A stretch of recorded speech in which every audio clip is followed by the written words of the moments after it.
Obrigada, professor Tiago Marrara. Obrigada, professor José Maurício Conte, demais professores que compõem a disciplina. Um prazer falar aqui, tendo a professora Maria Silvia como também expositora, a nossa referência máxima. No evento lá, professora Maria Silvia, uma amiga minha de faculdade disse que eu falei para ela uma vez, eu não me lembrava disso, quando a gente estava assistindo a senhora falar, eu falei assim para ela, um dia eu quero ser parecida com ela. Aí ela olhou para mim, depois que eu tinha sido escolhida presidente, falou, olha, você mirou na professora Maria Silva e você está caminhando nessa direção.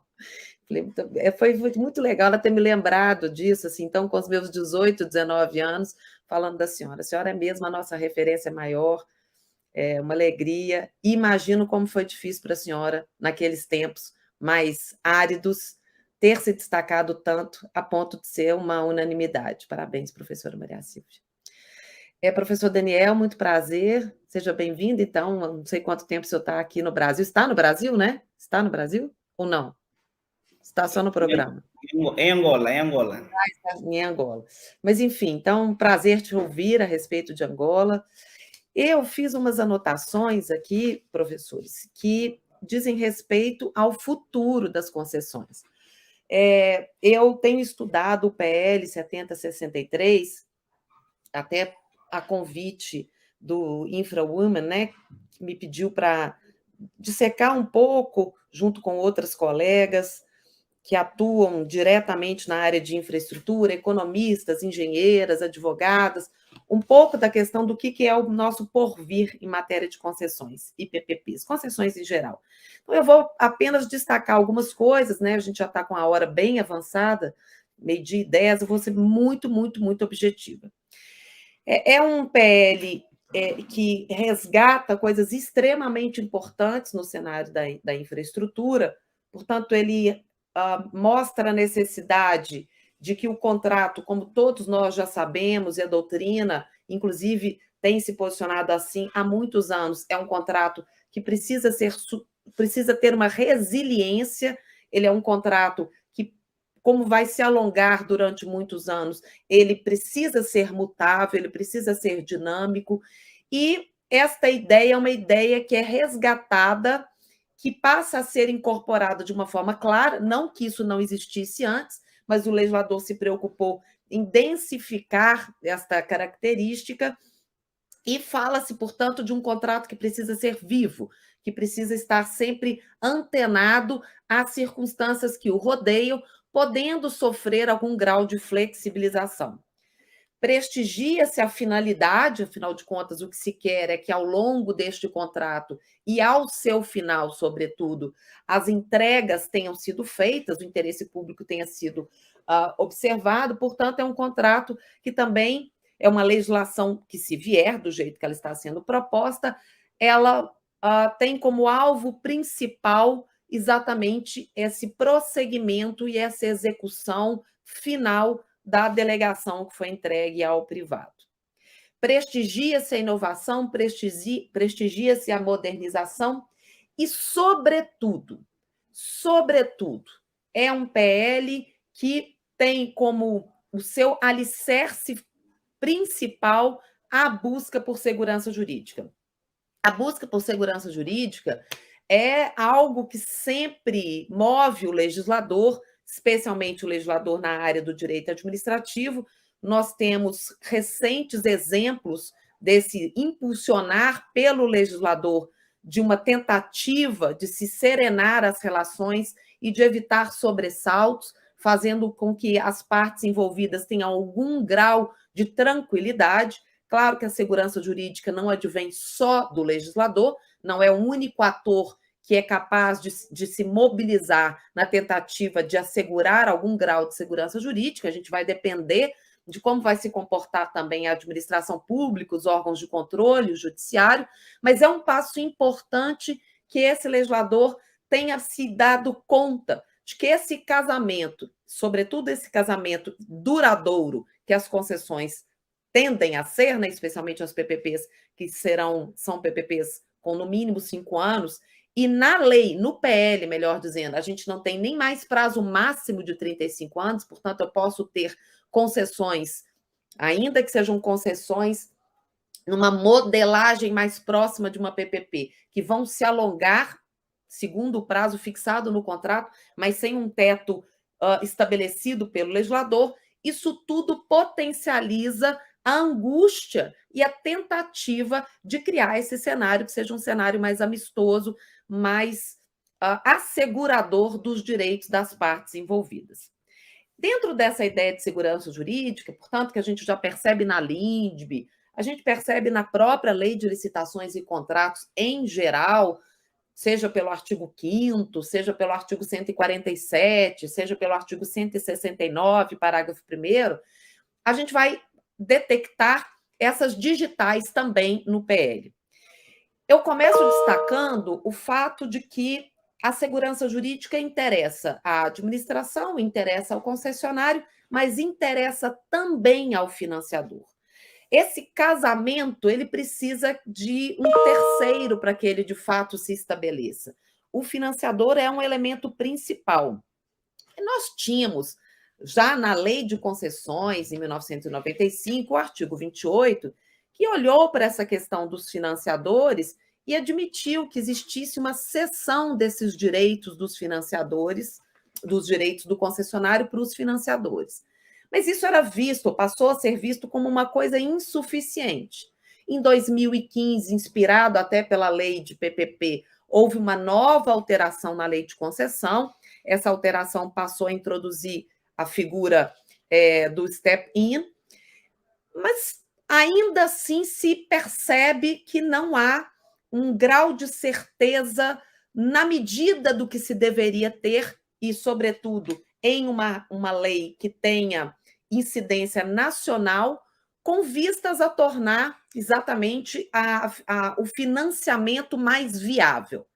Não adianta a administração pública encontrar alguém que esteja interessado em executar os serviços, as obras, em fornecer os produtos, seja lá qual for a gama de atividades transferidas para esse particular, se nós não estivermos diante de alguém apto e interessado na alavancagem financeira. E é esta a maior guinada, na minha percepção, que o PL está a prometer. Também é importante considerar que esta guinada ela é movida, sobretudo, porque em Project Finance é o que vai fazer com que o financiador receba aquilo de volta, a perspectiva que ele tem de receber o lucro por ter financiado, envolve exatamente uma continuidade do projeto. Se nós estamos falando em garantias baseadas em fluxo de caixa, se há uma interrupção na prestação dos serviços, das obras, se há uma interrupção na execução do projeto, isso vai, obviamente, prejudicar o financiador. E, de novo, fazendo um paralelo com a Lei 14.133, mas lembrando que na 14.133 esse assunto está tratado para a figura do seguro-garantia, está tratado apenas no 102, lá se fala exatamente que o segurador, nos casos de obras e serviços de engenharia, em que se tenha exigido a garantia, aqui é financiamento, mas lá a garantia, via a fiança seguro garantia, que esse segurador seja interveniente do contrato, que esse segurador seja interveniente nos termos aditivos, que esse segurador possa acompanhar a execução do contrato, que ele tenha acesso às auditorias, que ele seja avisado das intercorrências e das inadimplências por parte do contratado. Então, lá na 14.133, a gente tem também uma preocupação, não exatamente com o financiador, mas com aquele que promove, que garante via seguro a execução do contrato. Aqui há uma aproximação com a mesma ideia. Por quê? Porque se está a falar do acordo tripartite, com essa possibilidade de step-in, e ao se falar desse acordo tripartite numa lei de aplicação nacional, porque não se trata da primeira lei que vai cuidar do tema, mas se trata de uma lei de aplicação nacional que vai mencionar, e melhor de mencionar a figura do acordo tripartite, se está diante de uma série de ferramentas que estarão disponíveis para esse financiador, para que ele, podendo estar no dia a dia da concessão, acompanhando esse atuar da empresa concessionária, exerça também uma função de fiscalização e se aperceba de problemas. E mais do que isso, há uma preocupação do legislador em fazer com que as possíveis regras do acordo tripartite, não são cláusulas obrigatórias, o legislador diz que podem constar do acordo tripartite uma série de cláusulas, tornem mais ágil, inclusive, a assunção temporária ou a transferência de controle por parte da concessionária, tornando, se assim estiver redigido no referido contrato, dispensável uma anuência por parte do poder concedente. Além de favorecer esse acompanhamento mais diário, esse acompanhamento mais profundo,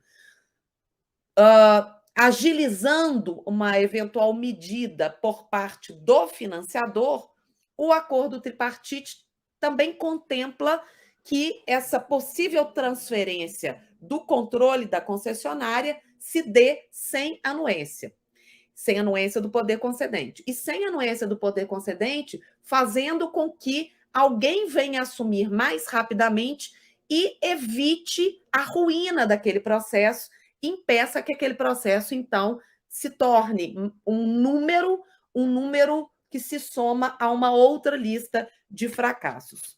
Esse acordo tripartite também pode prever um pagamento direto ao financiador das indenizações devidas à concessionária, é um estímulo para que o financiamento ocorra, e para além dessas regras que vão depender da coloração, da redação do acordo tripartite, o legislador está avançando em outros mares também em que a insegurança se manifesta, mais uma vez fazendo com que exista um clamor maior, um poder de atratividade maior e que mais interessados, sejam os interessados os concessionários, sejam interessados no financiamento, se venham a aderir a esse chamamento da administração quando ela lançar o edital.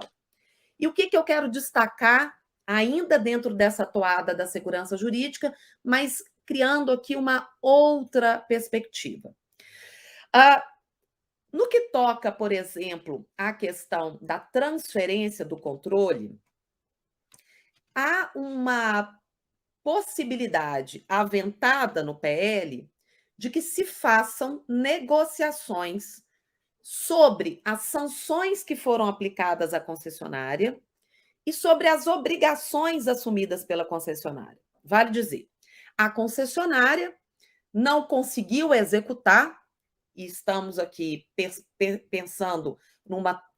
Conseguiu ou não executar, isso é até uma coisa irrelevante, mas fato é que se está a edificar uma transferência do controle para outras mãos, serão outros aqueles que vão comandar a concessionária, ou até será uma outra concessionária, a hipótese que vai incidir nos dois casos, e se abriria um espaço para que esses novos controladores, diante da mesma concessionária, ou uma nova concessionária, tendo-se operada a transferência, se sentem à mesa com a administração pública e discutam o que há em termos de passivo contratual e passivo regulatório. Vale dizer, seria possível, à luz do artigo 128, parágrafo 1º, mitigar as sanções aplicadas à concessionária, reduzi-las, minimizá-las,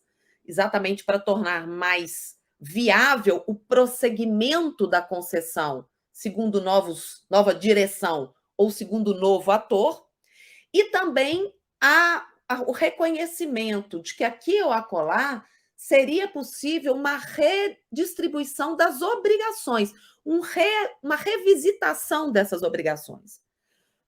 também pensando-se que esta seria uma medida importante, não para ser usada de maneira vulgar e de maneira imotivada, naturalmente, mas para favorecer que o projeto avançasse e que, de fato, se tenha um interesse maior por parte desses novos operadores ou de novos sócios para a empresa concessionária, que eles tenha, de fato, o interesse em assumir essa concessão. A gente também percebe uma preocupação com a questão da intervenção, que é uma medida que está prevista desde a Lei 8987, desde a redação original da Lei 8987, de 95, não só dizendo que a intervenção precisa considerar aquilo que foi ajustado no acordo tripartite, vale dizer, o acordo tripartite pode-se prever um período em que não se dará a intervenção, no acordo tripartite pode-se prever como é que se dá a informação para o financiador e o que se assegura ao financiador. Estas regras, tendo o acordo tripartite, vão influenciar o desencadeado processo de intervenção, até, eventualmente, bloqueando que ele venha a ser feito sem que determinadas medidas sejam adotadas, primeiramente ou ao longo do processo de intervenção. E se fala de um plano de recuperação. Por quê? Porque, por mais que nós possamos trocar aqueles que controlam a concessionária ou, eventualmente, substituir a própria concessionária, e sem licitação, como assegurou o Supremo Tribunal Federal em decisão recente, a melhor medida pode ser a recuperação daquela própria concessionária do jeito que está. A ideia de de um momento de maior confiança na concessionária, permitindo que ela entregue esse plano e dizendo que, se esse plano for aprovado pelo concedente ou pela agência reguladora, vai se cessar o processo de intervenção, é algo positivo. Finalmente, a ideia da caducidade. Também, claro, a caducidade sempre pôde ser decretada ou aplicada, né? No caso de concessões celebradas com agências reguladoras, não me parece correto falar que elas foram decretadas, mas a partir do momento que se tem uma preocupação com segurança jurídica, com um chamariz mais acentuado para que esses personagens privados compareçam e queiram celebrar esse casamento com a administração pública, o PL está, mais uma vez, recuperando a necessidade de que a caducidade leve em consideração a redação do acordo tripartite, as exigências constantes do acordo tripartite, para que ela possa se operacionalizar segundo essas regras.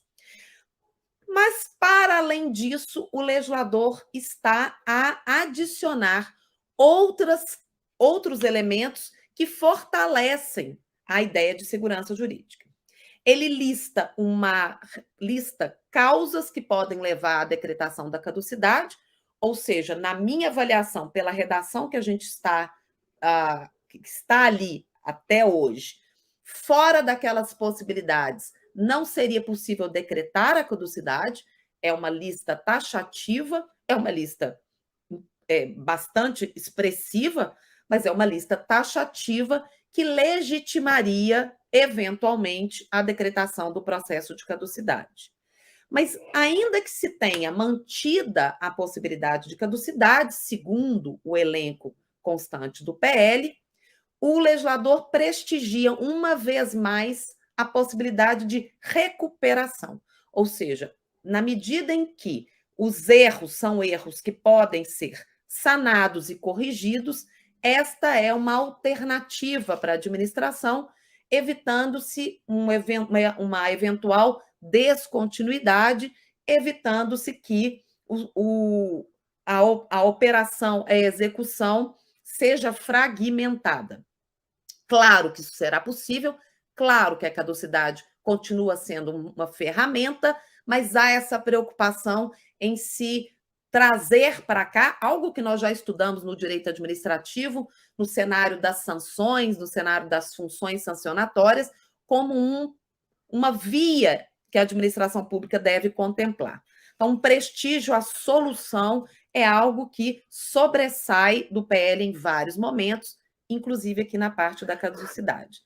E um passo a passo mais detalhado, também para favorecer a atuação dos gestores públicos, que vão se beber dessa fonte legal para saber como se comportam diante de uma possibilidade de caducidade, e prestigiando ainda os privados envolvidos, porque eles terão esse roteiro a seu favor.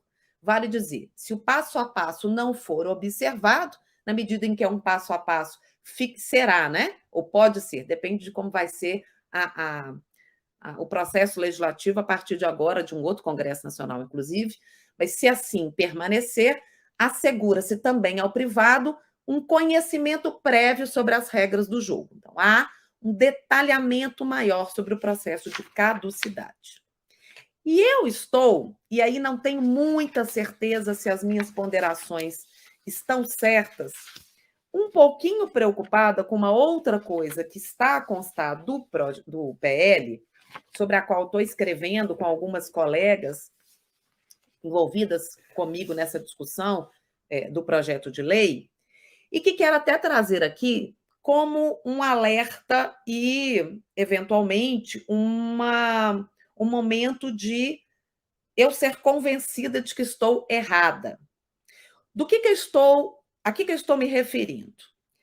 O PL, como ele pretende potencializar o uso das concessões, nós temos acompanhado mudanças legislativas com esse viés de potencializar o uso das concessões.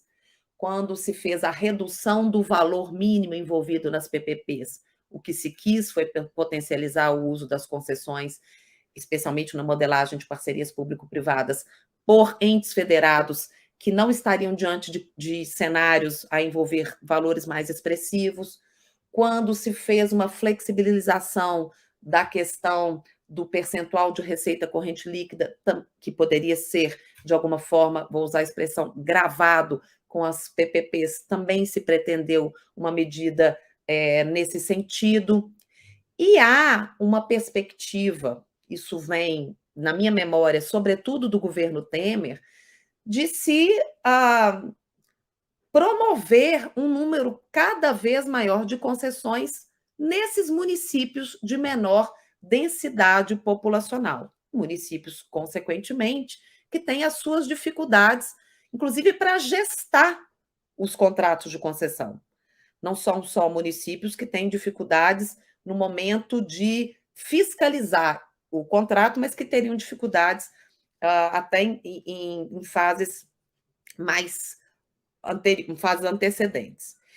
E o que o PL está fazendo com relação a isso? O PL, bastante inspirado pela figura do sistema de registro de preços e dentro do SRP, pela intenção de registro de preços e pela figura do carona, ele inspira-se nisso, obviamente que aqui nós não temos uma ata, temos um contrato, mas ele se inspira nessas referências que nascem no SRP e está a prever nos artigos 81 em diante, 81, 82, 83, vale a pena depois, talvez até, não sei aí, professores, se vocês já estão discutindo o PL com os alunos, mas este é um ponto que me parece muito vital de ser discutido, até para a academia dar uma colaboração ou uma chancela ao que se propõe, que é o seguinte: o 81 está falando de concessão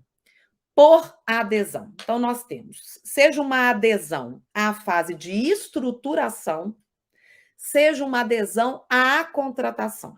Claro que quando se trata de adesão à estruturação, por mais que possamos ficar preocupados um pouco com isso, porque as realidades econômicas, sociais, jurídicas, considerando a legislação municipal, são díspares, e, portanto, um modelo pode não servir para ser usado sem customização por outro município, mas, apesar de existir esse risco, é um risco que me parece menor exatamente porque eu vou aderir a uma fase de preparação e acho que há espaço para uma customização, uma calibragem, aquilatando-se aquilo que precisa ser alterado a partir do modelo referencial.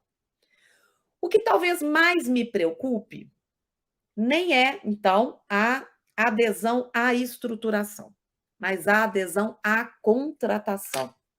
Estou entendendo, e volto a dizer, pode ser que o entendimento meu esteja equivocado, que esses entes poderão aderir da mesma forma que acontece lá no SRP, então é aderir, significando dizer que eles não participaram da licitação, eles passam a pegar uma carona num contrato que já está celebrado, que foi celebrado segundo determinados cânones, paradigmas, e utilizar este contrato para a sua realidade. Vejam, a ata de registro de preço nasceu lá no passado para produto. Aí a gente foi gerando a possibilidade de usar para serviço. Hoje tem a possibilidade de usar para obra, com várias críticas e experiências negativas, inclusive, de SRP para obras. O que temos aqui é mais do que isso tudo, porque seria uma adesão a um contrato de concessão, pelo prazo que nós sabemos é um prazo sempre expressivo, e com as complexidades e multitarefas que envolvem um contrato de concessão. Então, esta regra que estaria nacionalizada, ela permitiria isso. E qual é a minha maior preocupação? Considerando essas dificuldades dos municípios menores, que eles façam caber dentro do contrato a sua realidade.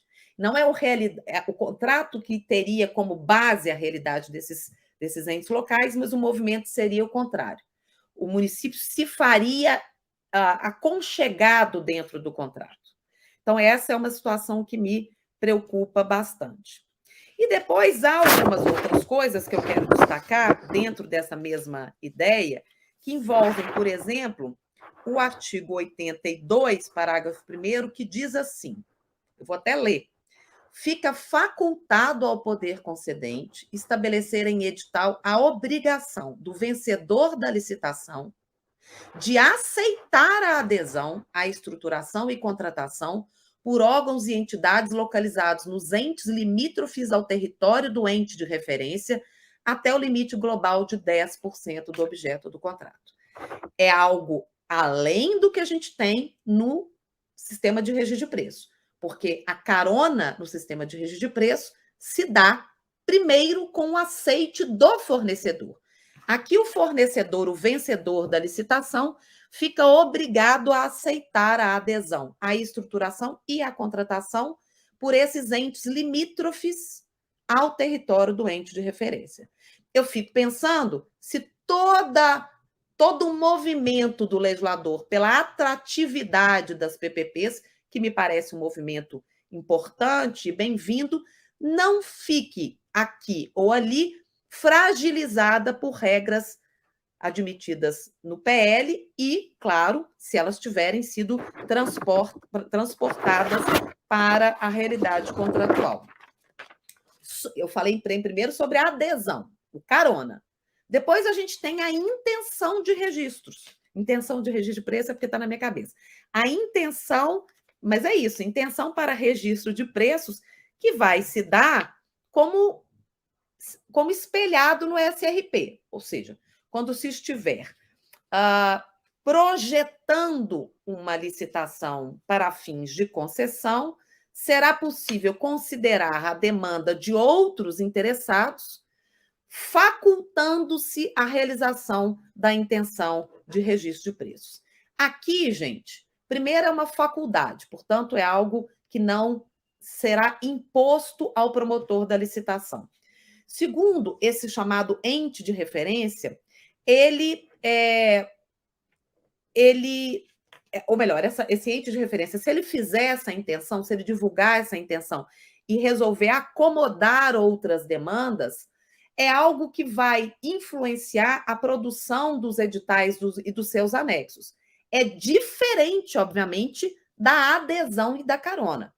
Este é o modelo em que eu agrego todos os entes interessados, eles vão tomar assento na licitação e o projeto vai refletir as demandas de todos eles. Ou seja, ao final eu posso ter, inclusive, uma licitação com vários lotes de licitação, cada qual formatado para um desses entes participantes.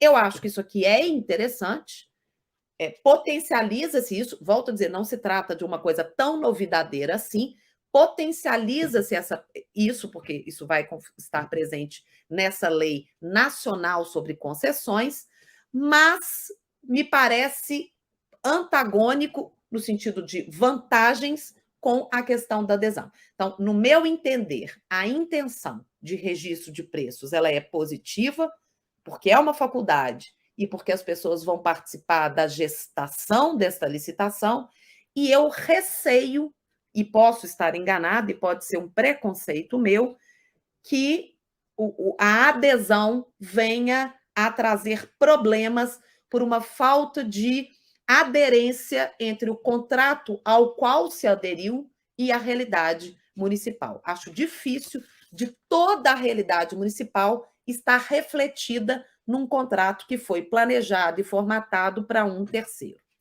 Portanto, essas eram, professores, as minhas colocações a respeito do PL, sabendo que estamos ainda em fase de estudo e de conhecimento do PL, mas já que vocês estão dedicados aí à infraestrutura, achei que seria interessante trazer algumas das minhas preocupações ou elogios a respeito dele. Muito obrigada.